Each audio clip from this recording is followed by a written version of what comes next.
Yo, what's good, everyone? Twisted here with Open Sorcery, and today I want to go ahead and talk about time.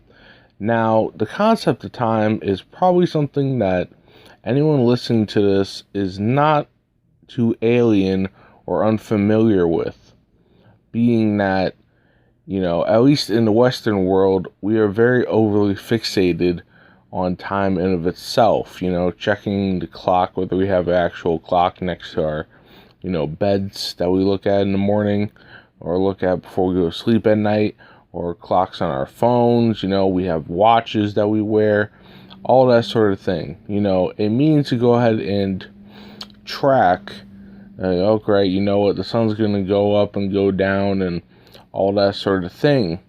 And, it's going to be this amount of light left outside, and, I have an appointment that I have to go to here, there. I got to make sure I'm home at this moment so I can go ahead and cook dinner for the kids. Or, oh, you know what, I got to be up at this time so I can go to work or go to school or anything like that. But, while it is something that we're all rather familiar with, I might as well go ahead and touch upon it from a spiritual, magical, occult, metaphysical sort of lens.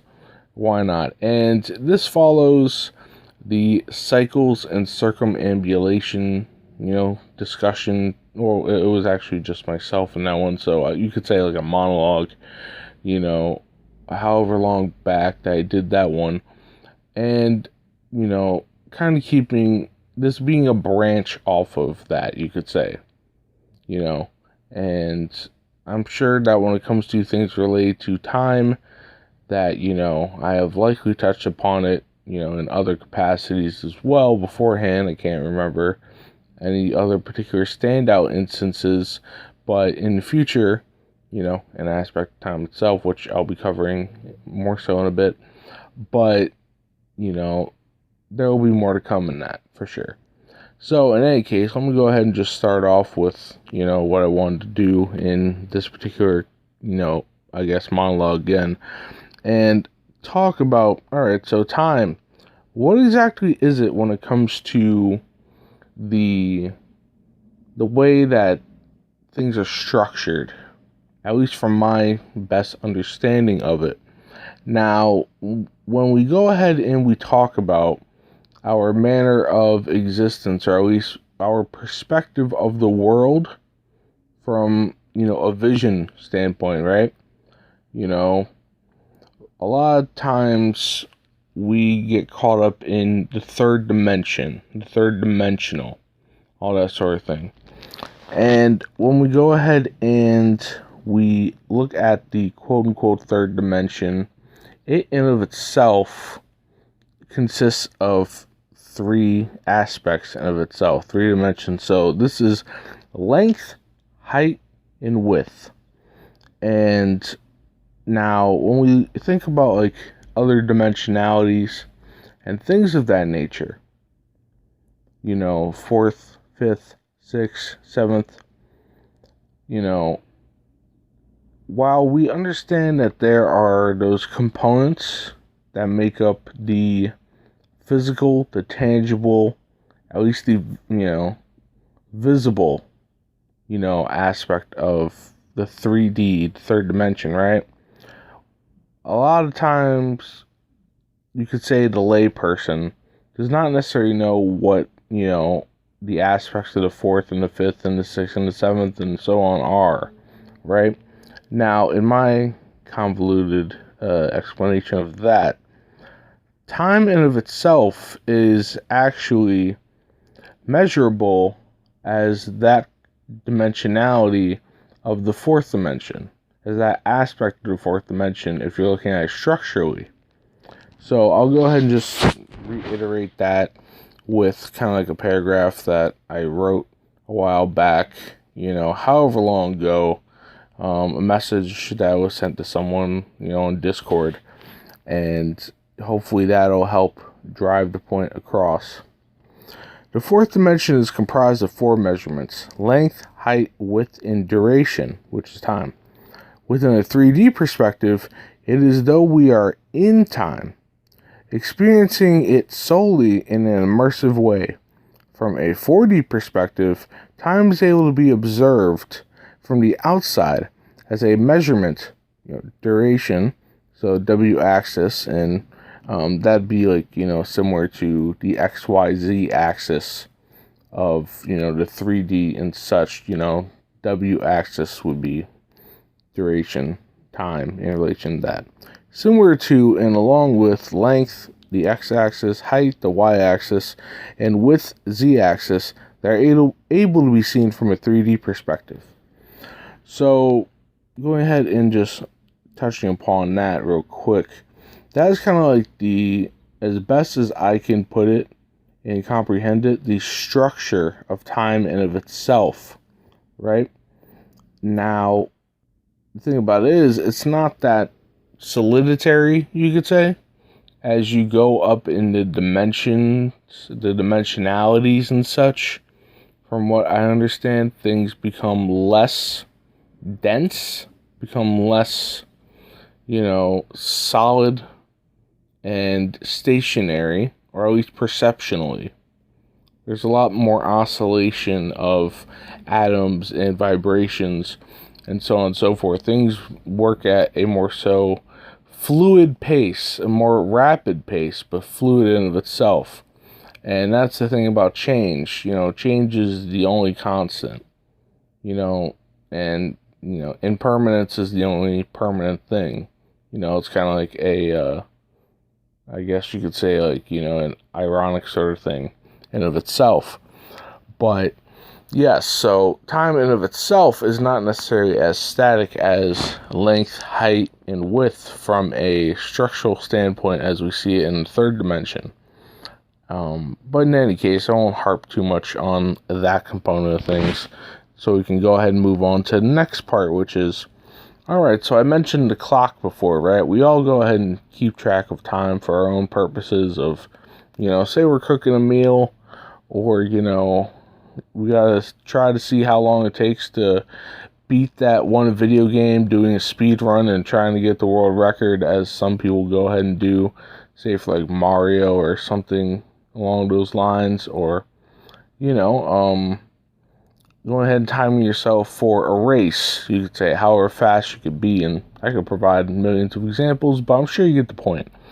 In any case, I figure, since we're talking about time in itself, we might as well talk about those measurements of time that we utilize, going from like the smallest to not necessarily the largest in of itself, but at least as large as, what we tend to use more so often than others. So, obviously we gotta start off with seconds, and then minutes. Now it could have gone to milliseconds before, but it's all there as the basic, very small blocks and all that. But there's a little bit more that I want to get to that takes a little bit more, I guess, talking about and elaboration on, spiritually speaking. So then we move on to hours, which in of themselves, there's 12-hour format, there's the 24-hour format, which we dub as military time, and, the 12-hour format being, alright, we have 12 hours, that's, the quote-unquote morning time, late night / morning time, and that is the, what we consider as the AM, and then, the latter half of that being the PM, and then the 24-hour time standard for a whole day is just plainly that, going from 0 to 24, and then starting that cycle all over again. Now, in regards to hours in themselves, it's not something I'm going to delve all too much into at this moment, but from a spiritual perspective, a magical sort of perspective, there is something called planetary hours, which one can potentially utilize, on a daily basis, or whichever day they wish to perform a invocation, evocation, sort of rite, what have you, that will allow you to be able to capitalize on the quote-unquote energy of that time frame in a particular day. So it's just one of those means of kind of adding a little bit of bonus power to whatever it is you're doing with the proper timing. And, at least for those who get into things concerning angels and all that, planetary hours, especially in a ceremonial magic sort of manner of thought and practice, is something that likely you can go ahead and utilize quite a bit. So I'm not going to really touch upon it too much because, truth be told, I don't necessarily utilize those all too much myself, nor do I go ahead and have a reference guide on hand of like, all right, this hour is associated with this particular entity for this day, or all the semantics and specifics. But that is the me pointing in a certain direction, and then if you happen to be intrigued and see it to potentially be your benefit, you go check it out yourself. Now let's head over to days, right? So I forget exactly however many hours there are in a week, but if I do some quick math in my head real quick, 24 times 7, so the 20 of that times 7, that's 140, and then 7 times 2, that's 14. So I could be wrong, but roughly about 154 hours or so. But in any case, within a week in of itself, it's usually done by 7 24-hour cycles, so 7 days. And the names of the days of the week are usually based upon Nordic entities and of themselves. So just to go ahead and provide an example, for Tuesday, that would be Tyr's Day, and that is the Nordic Martian associated god and of themselves. Granted, from actually looking into this entity quite a bit for my own personal reasons, the title of Tyr is actually more so just a general title meaning, a god in of itself, and not necessarily a quote-unquote true name for that particular entity. But to provide a couple more examples of what exactly, other days are associated with different entities, I guess going on to Wednesday, that's Wednesday, that's Woden's Day. Or, that is an alternate title for Odin. And, the more so, you could say, English or anglicized manner of interpretation. And then, of course, Thursday being Thor's Day, right? And Thor, for all those who enjoyed the good old Marvel Cinematic Universe films, I'm sure you're rather familiar with that and or the comic book source material. Go ahead and making that deity more so popular within American Western culture and such, but so on and so forth. But in any case, now Saturn, right? The Roman, Greco-Roman entity Saturn is the only one, from my understanding, that has its, has a day named, for it, and that being Saturday, of course. But the rest of them are of a Nordic Germanic origin and name, right? So to talk about the days of the week themselves, similar to how I mentioned planetary hours for, the different hours of the day and such, each, as I'm sure you could probably piece together, in having a different entity associated in the naming of each day, there is a different planet or planetary archetype that is associated with each day that you can, when utilizing spiritual practices, can go ahead and be utilized and called upon, for, better results, when timed correctly. So just go ahead and utilize the Thor example again, right? Thor, Thursday, Thor's Day, the Jupiter archetype in of itself, and that is related to expansion, growth, luck, fortune, abundance, all that sort of thing. And you can capitalize on that current, you can say, that wave, that energy, that vibration, the vibes, bro, all that sort of thing, to go ahead and, have whatever intention you wish to set come to fruition in a more so effective manner. And, using the example of Jupiter in of itself, then, the counterpart of Jupiter, you could say, is Saturn, right? The planet Saturn, the archetype of Saturn, the deity of Saturn, which actually I'll be touching upon in a bit when I kind of list off some entities related to time. And yes, you can call upon Saturn for workings on Saturday. And just to give a brief rundown, Saturn in themselves, they're more so about restrictiveness, keeping everything together, boundaries, time in of itself, cycles, things like that. So, those are just examples of how you can utilize different days for magical advantages and such. Now, when we go ahead and we look at,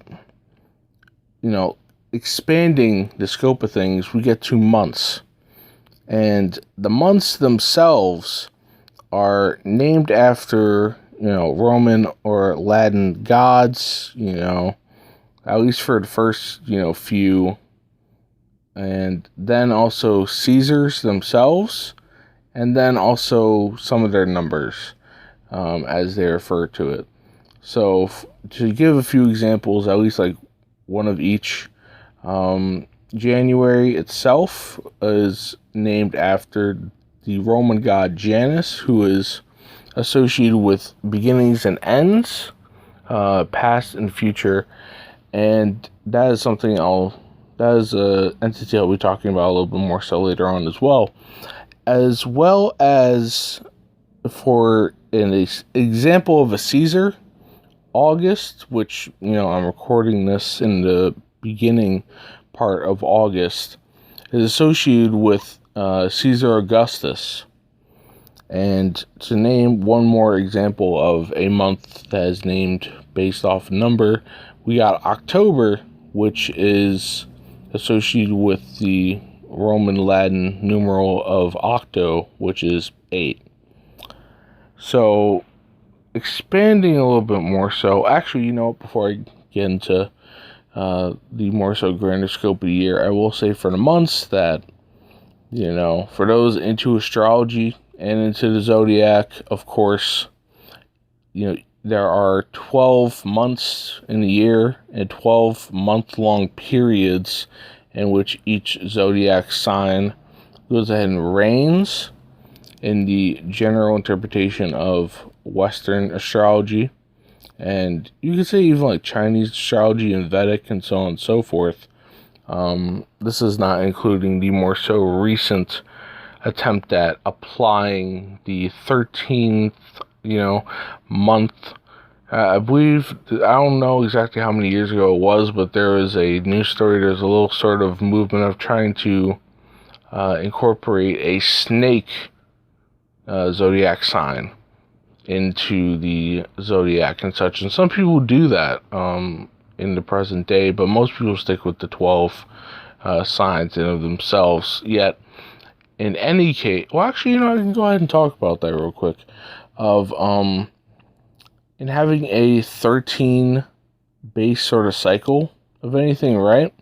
I don't know exactly how those who do like incorporating the snake into their astrology, Western astrology, do necessarily, being that it's 13 signs as opposed to 12. But I am aware of the Mayan sort of astrology and Zolkin sort of astrology, where they have it based on moon cycles, which there's 13 sort of, like, different periods, that they go ahead and do that for, that isn't necessarily aligned with the sort of Western Roman base year, which I'm actually about to touch upon in one moment. But yes, it's very much based on 13 moon cycles in of itself. So in thinking about that and kind of making a correlation right now as I'm speaking, maybe the 13 sort of zodiac signs are in fact associated in a similar manner to that of it being moon-based. I don't know, because when it comes to my knowledge of astrology, it's there for basic 101 sort of things for different spiritual operations and purposes. Or like, oh my god, like, this girl is a totally like a Pisces. Oh, that means that she's going to be like this, and so on and so forth, and things like that. As well as just like generally like understanding, all right, more often than not, this person's going to exhibit these traits or what have you. But yeah, kind of trying to think of how exactly I got on that particular detour real quick. Oh yes, I know I was going to state that the 12 months, as they are labeled and are, associated, right, are not necessarily in sync with the zodiac signs in of themselves, the 12 zodiac signs. In that usually what tends to be the case is the first 2/3 of a month, usually, well, actually, I'll go ahead and start with the beginning period of a zodiac sign in of itself, right? So usually zodiac signs start off in the last third of a month, right? And then the bulk of it, goes ahead, transfers over to the first 2/3 of another month, usually such is the case. I will go ahead and talk about the first sign in what is the zodiacal progression of Aries as an example. So Aries in of itself, from as best I can recall at the moment, starts in the latter part of March and goes into April. And when it comes to that in of itself, right, actually, now that I think about it, March in of itself is related to Mars, and also the starting point for Aries is the spring equinox, I believe, which is March 21st, approximately. So yes, that is it's kind of like a juxtaposition between, the Roman calendar of the year and how they divide it into months, and then just more so of a solar system based manner of looking at, the planet, like the movements of the sun, or at least our movements around the sun, depending on what model you have, heliocentric or geocentric. Heliocentric being that we revolve around the sun, and geocentric being for those that are of the mind that, the sun and all the other planetary bodies revolve around Earth. But yes, so I think that's a good segue into me actually talking about the year as a whole, right? And similar to how I started off this conversation, or we started off like the points I wanted to address,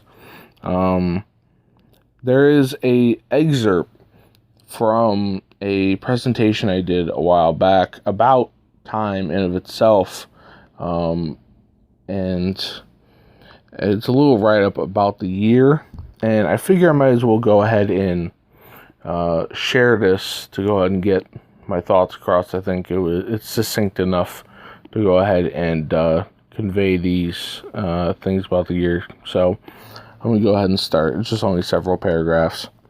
When it comes to the year as a whole, we won't go into much depth about this subject at the moment. However, we'll cover some essentials. For instance, the heliocentric view, accepted by the scientific mainstream, serves as a foundation for the yearly cycle of 365 days. The prefix helio is a Greek word or title which refers to the sun, given to the deity Helios, mentioned previously when going over relative aspects of Sunday. So yeah, in this presentation I talked about each of the days and the different planetary aspects and such. So, continuing on. The term heliocentric refers to how the Earth, other planets, and heavenly bodies in our solar system revolve and orbit around the Sun, as opposed to the widely accepted geocentric model, geo being a prefix meaning Earth, which preceded it before the Renaissance period. The astrological revelation is usually attributed to Galileo Galilei and Giordano Bruno, each of whom received persecution by the Catholic Church at the time for their findings being deemed heretical. For those unaware, the labels which follow each numerical count of the year have a Christian-based meaning. The terms BC and AD are how we in the West track years, millennia in the ages, with the focal point being the approximate birth of Jesus Christ, also known as Yeshua, Yeshua ben Yosef, Joshua in Hebrew, Isa in Arabic, or Islam, and etc. And BC stands for before Christ, while AD pertains to Anno Domini, which is a Latin phrase which translates into the year of our Lord. If I recall correctly, mainstream historians have a general consensus on 4 AD being the date of Christ's conception and birth. In recent times, in an attempt to secularize these periodic labels, comes the terms BCE and CE, denoting before the Common Era and Common Era, respectively. As for the year's length of approximately 365 days, the origin of this in the Western world comes by way of an edict from Julius Caesar around 46 BC, finding completion a year later in 45 BC. The standard remained for more than 1,600 years, or 1,600 years, until Pope Gregory XIII had the Julian calendar altered and updated, with the original calculated length being 365.25 days. It was slightly shortened to 365.2425 days, thus establishing the Gregorian calendar. To illustrate the difference over time, according to the modern Gregorian format, today is March 30th, 2021, when I gave this presentation, while in the Julian system, it's March 17th, 2021, about a 13-day difference. So, there goes that number 13 popping up again. But yes, so that in of itself is pretty much some of the basic 101 stuff for the year. And then, of course, as mentioned there, as opposed to just a singular year, there's centuries, and then there's millennia, and, so on and so forth. But that's just covering the basics as, like I said, it's not like I'm really stating anything all too profound of seconds, minutes, hours, days, weeks, years, all that sort of thing. But in terms of the spiritual aspects of those measurements, if you didn't necessarily know any of what was stated, then hopefully it points you in some good directions. And even if you do know it, hopefully it's a reminder to help you do something beneficial for yourself or for others.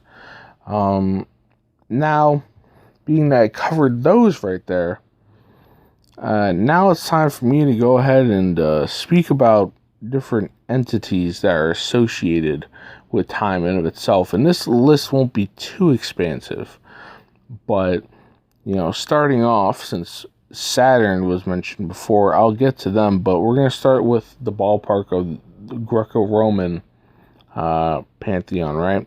So I guess the first in the, from what existed, the current manner of existence before that, in a primordial sense, is Kronos, right? Which is the time aspect, of the, what is referred to as the protogenos, the progenitors, those that came before, in regards to, a hierarchy, or you could say a little family tree of deities and intelligences and consciousness or conscious agents that operate existence as we understand it.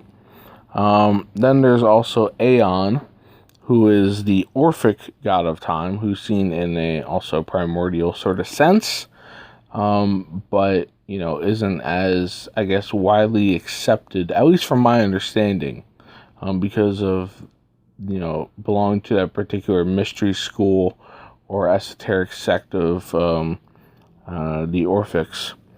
And then we come across Saturn, or Cronus, as their Greek name is in association to Kronos. A lot of times these two are conflated and, juxtaposed incorrectly, but there is in fact a distinction. And Saturn, Cronus, is the Titan, not the Protogenos, but the Titan, or god of time, in that sort of sense. There's levels to this shit, you know what I'm saying? But yes, that is usually what we associate with that particular, time god, or that archetype in of itself, more so than the other two. You could say that they are the ones in the position of reigning over time in this manner of existence at present. Now, when we think of Saturn, we think of Kronos. When we think of those entities right there, well, that entity just under two different names, one Roman, one Greek, right? That is coming from the myth of how I'm trying to think of the name of the wife. I cannot remember at present, but I definitely recommend checking out the mythology of Saturn, of Cronus, on a website called theoi.com, theoi.com. I may provide a link in the YouTube description box. But in any case, you can go ahead and read about how exactly their actions brought about Zeus, Poseidon, Hades, Hera, Hestia, so on and so forth, that generation of gods who are more so the ones who reign and govern over this period of time, at least from a Greek perspective of things, sitting atop Mount Olympus, being the Olympians and all that. And I guess in this sort of through line, I want to go ahead and mention the modern figure that is usually talked about around New Year's time of Father Time, along with, in relation to Baby New Year, right? And actually that is something I didn't jot down as a, little point to discuss, but I might as well, of the New Year in of itself marking the beginning and the ending of, that yearly long cycle and all that sort of thing. Yes, those are more some modern interpretations of that. Actually, yeah, I'm not going to delve all too much into it because I don't think it's really that substantive of a thing to discuss. It's pretty much stuff that we all know, or by experience, you can say, of how that works. Now, continuing on with the list, we have Itu, who is a Native American, and particularly of the Lakota tribe, their personification of time in of itself. There's Benzaiten, whom I believe I have mentioned previously, a Shinto goddess of all that flows, which includes, water. I think, it was in the discussion I had with Devi about water in of itself, and I mentioned them back then, but including all that, so it's all that flows that they govern over, which includes water, but also time, because the flow of time is like a river, and so on and so forth, I believe is how the saying goes. I could be incorrect about that. Don't take it as gospel. And then in going back around to the Nordic, Germanic, Icelandic, sphere of things, we have the three Norns, which is Urdur, Norn of the past, Verdandi, Norn of the present, and Skuld, Norn of the future. So, past, present, and future having their own different sorts of, emanations, their own different ways to interface with them in that regard. And you know how I went ahead and said I was going to mention Janus, later on? Well, that time is now. Which, from my understanding, Janus is not necessarily the best in conception, like being in the now, you could say. And let me discuss why. So, from my own understanding of Janus and of themselves, they are the Roman god of beginnings and endings, as discussed when we talked about the months and so on. And when there was a discussion a little while back, which served as the basis of me having my own monologue about time in of itself, Devi and Lona were kind of like riffing back and forth about different aspects of time. And then, based on the spur of the moment, they went ahead and discussed how Janus is not time, but someone to talk to in learning about time, and is more so of a king of time.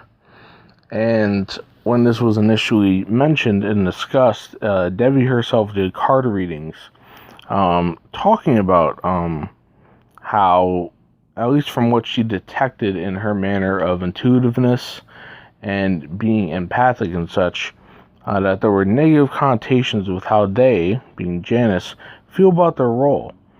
So I don't remember exactly what the cards that were drawn were, but this is kind of like the takeaways from said card reading. So Janus in of themselves has two faces, one looking upon the past with one in the future and the other simultaneously. It is the personification of the negative side of polarity of time perception. And I don't know whether this is my own addendum for my own sort of point, or whether this was stated by Devi herself, but the positive side of, time perception is being within the present, the now, right? So, in of itself, right, like, generally what at least I register all that as is a lot of us here, we go ahead and fixate on the past, what we have accomplished or not accomplished, and that can go ahead and bring us grief, that bring us suffering, that bring us pain, because if it was a positive thing, that it does not necessarily remain in that form. Or if it is something that we regret not doing, that we long or yearn for a chance or possibility for that to have happened and such. And then, of course, there's the future. So the future in of itself, right, we can go ahead and the actions we have taken, the ones that we take now in the present, go ahead and build the future. But while we can be conscious of what has occurred and what is occurring, there is once again an overfixation with the future that can happen, and a lot of times does happen, to where because we're trying to look so forward ahead, we don't realize what is in front of us, and we don't appreciate it as such.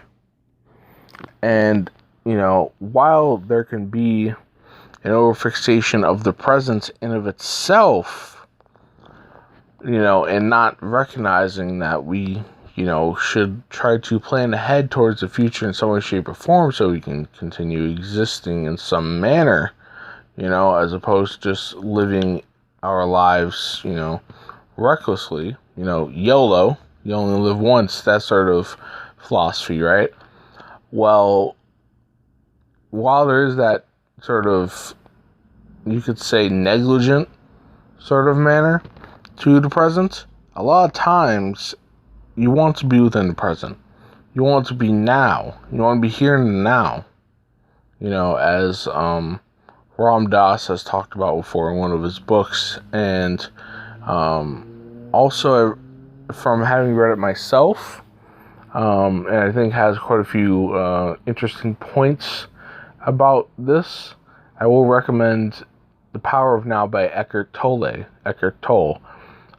which actually, when it comes to the talk I did about the concept of pain bodies, however long ago that was recorded and however long ago it was posted, and such, I discussed elements of Eckhart Tolle's works, the power of now, or I think particularly a new earth, because I think that's where the whole pain bodies concept more so speaking on.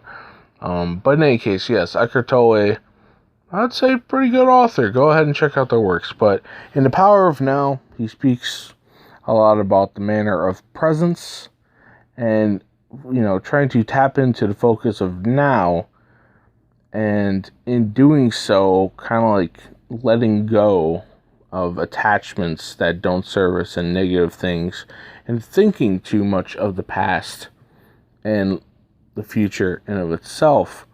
And that's in juxtaposition to, say, Janice, who looks exclusively towards the past and the future quite a bit, and apparently to their own detriment and or suffering, at least from my understanding of what Devi, Divinium herself interpreted. And, I think that in of itself pretty much covers all I wanted to state about time at the present moment. Once again, I think, I will want to delve more so into different things related to time. However soon or later that may be, but at least for now, I'm pretty content with all the things that I addressed and all that. So, with all that having been said, this is Twisted with Open Sorcery, and stay frosty, Neguses. Peace.